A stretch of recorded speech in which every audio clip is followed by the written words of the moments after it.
This time, we're going to be covering a 2021 horror thriller film called Gaia. So, let's get straight into it. The film starts with scenes of thick jungle greenery, after which we see a canoe being paddled down a river amidst the thick jungle by two people called Winston and Gabby, who work for the forestry service. Buzzing above and around them is a drone, which is being operated by them. While Gabby's observing the jungle through the camera of the drone, she spots a man covered in dirt. Before her drone malfunctions and abruptly stops, Gabby plans to go into the jungle and get the drone back. Despite Winston's warnings of the dangers she could get into, Gabby insists that they cannot leave their trash in the jungle.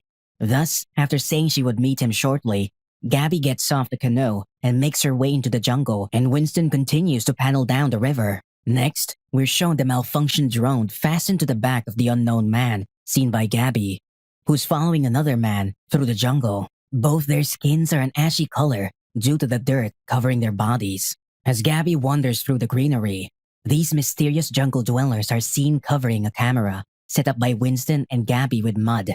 After that, they start setting up a trap in the jungle.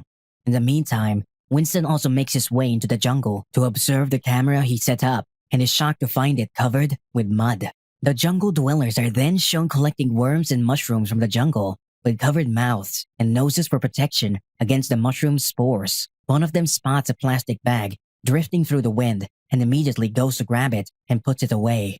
Gabby tries to reach Winston through a walkie, but his walkie is in the canoe while he is out observing his camera in the jungle. Gabby spots an unusual creature hiding in the trees. Alarmed by the frequent whooshes of movement in the trees, the sudden shrieks and strange sounds, Gabby moves forward in haste and falls into the trap set up by the dwellers, which forces a pointed wooden stick to tear through the flesh of her foot. She yelps in pain and attempts to reach Winston again with a shaky voice, but in vain. She then manages to pull the stick from her foot, crying in pain, blood pouring from her shoe.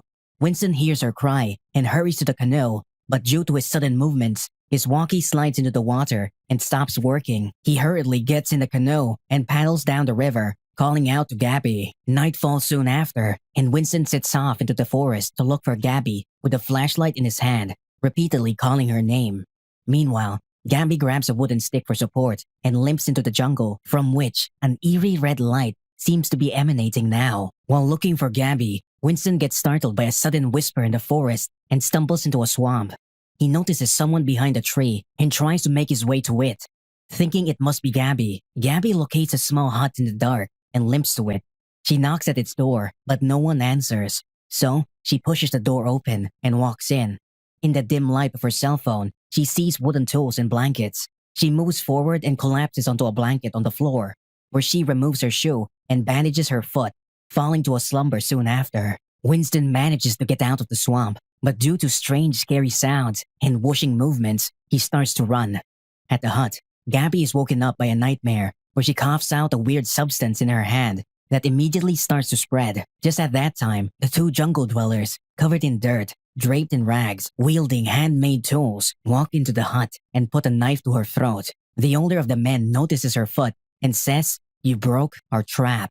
Winston, who's sitting under a tree, turns after hearing some strange sounds and flashes his light into the dark to see a human-like figure bent at a peculiar angle, advancing towards him on all fours and immediately starts to run. Back at the hut, Gabby tells the men, who have now washed up, about her partner in the jungle and also learns their names, Baron and Stefan, who are father and son. After they care for Gabby's wound, the three sit down to a meal, and Baron intones a prayer to the mother of creation and destruction. While running in the jungle, Winston falls and drops his flashlight. He then sees a strange creature with the head of a mushroom, due to which he hastily gets up and runs away. Gabby tells Baron and Stefan about the strange creature she saw in the jungle, but gets no response. Winston is later seen with his back to a tree, while an odd appendage extends to him. As he slowly turns to it, because of its creepy sound, the scene switches to a few clips of mushrooms. Then, back to Gabby, who's woken by another nightmare about mushrooms growing on her body this time. It's daytime now, and the men have gone out to hunt in the forest. Gabby tries to reach Winston through the walkie again and hears his voice followed by a terrifying scream. She starts a fire in the fireplace for its rising smoke to indicate her presence to Winston. She also finds a picture of a woman hidden under some wooden planks on the floor, but immediately hides it again as she hears Baron returning. After returning from the forest, due to the smell of smoke, Baron immediately puts out the fire, saying fires are not allowed in the daylight. He then tells her he would help her out of the forest the next day. That night, Gabby learns the story of Baron. He tells her about his past life as a plant scientist and that his wife, a chemical engineer, wanted to come live in the forest after being told she had an untreatable disease. Their son, Stefan, was later born in the forest. Baron further tells her that he met God in the forest, after which Gabby notices her deep wound had healed completely. Stefan then gives her a necklace as a souvenir. Next, we see Winston in that very spot he last sat. At night, some of the mushroom-headed creatures enters the jungle dweller's house. They manage to kill the creatures by staying quiet and attacking soundlessly, as the creatures are blind and react to sound. After that, they quickly remove the creatures' blood from their bodies, burning the other things that came in contact with it, including their clothes. Gabby is told that the creature is a fungus that feeds on humans. Baron also tells her that the largest organism on Earth has been living and growing below them in the jungle for a long time and is now ready to spread. Later, as another disturbing dream wakes Gabby, she finds Stefan beside her and shows him some pictures on her phone. When Baron sees this, he snatches her phone and throws it across the room, calling it a devilish device. As Gabby is collecting the parts of her phone after the men left, she finds Baron's journal and starts reading it. In the jungle, Baron is seen prostrating in front of a tree. He then pours some of the blood of the creatures they killed inside a hole in the tree. Mushrooms grow in the hole, two of which he takes back, one for himself and the other for his son. Baron returns to Gabby and tells her that it's time to go. Gabby notices mushroom growing on her body and wipes them in disgust. This worries Stefan greatly, and he frantically starts rummaging through the things on his shelves until Gabby comfortingly places a hand on his shoulder. The worried Stefan turns and gives Gabby a hug. He pleads to his father to let him go with her, but he leaves without a reply. Gabby bids Stefan goodbye and follows Baron out of the hut. On their way, Gabby asks Baron the reason why they're not infected, to which Baron replies, "But we are." Gabby finds Winston's flashlight on the ground and runs in the direction she believes he might be. Baron tries to stop her, saying that's where the creatures live, but she keeps running until she finds Winston, totally covered with mushrooms by now. He looks at her with wide eyes and pleads with her to kill him. She refuses to kill him, preventing Baron from doing so either. But Winston takes Baron's arrow in his mouth and lets it tear through the back of his head. Gabby starts crying loudly, after which they hear the creatures. Baron starts to run, telling Gabby to come along. They run back to the hut, where Stefan is delighted to see Gabby again. Upon waking due to another nightmare, Gabby finds more mushrooms growing on her thigh. She pleads with Baron to give her the medicine, saying she knows he has it, but he leaves to pray without a word. Stefan tells her that his mother actually lives in the forest now, and he can even show her. Gabby tells him about the things he would find and the things he could do out in the world, saying there are girls there as well. But Stefan says that he is told they will all die. That day, while praying, Baron sees something displacing in the tree's hole. The next day, when Baron puts the mushrooms from the tree in Stefan's mouth, Stefan hurries home and puts it in Gabby's, telling her to eat it without letting Baron know.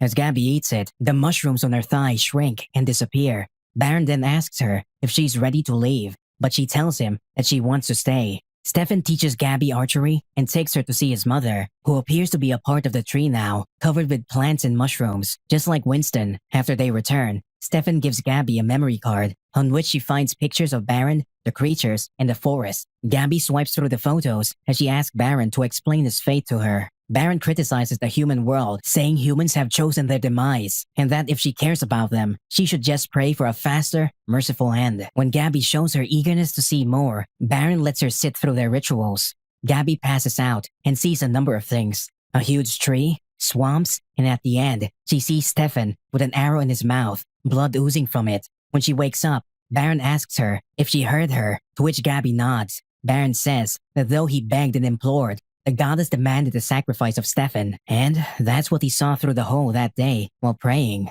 The next day, as soon as Baron wakes up, he grabs his shoes and leaves the hut. Gabby wakes Stefan to escape the forest with him. On their way, they meet Baron, who manages to convince Stefan not to leave him, telling him made-up lies about the outside world and making him recall the things they did together. Stefan goes back with Baron, and Gabby turns to leave, but stops midway and makes her way back to the hut. After returning to the hut, Baron grabs an axe and takes Stefan outside, telling him they're going to make a sacrifice. Gabby takes a bow and arrows from the hut and follows them. Baron leads Stefan to the huge tree, near which he used to pray. He makes Stefan kneel and pulls out his knife. While making her way to the tree, Gabby faces one of the creatures and kills it with an arrow. Baron slashes Stefan's back and fights him to the ground, where the tree's roots restrain him. As Baron holds his axe over Stefan's body, Gabby appears and calls Stefan's name. Baron shifts his attention to Gabby. As he is about to let his axe down on her, Stefan pushes a knife into his back.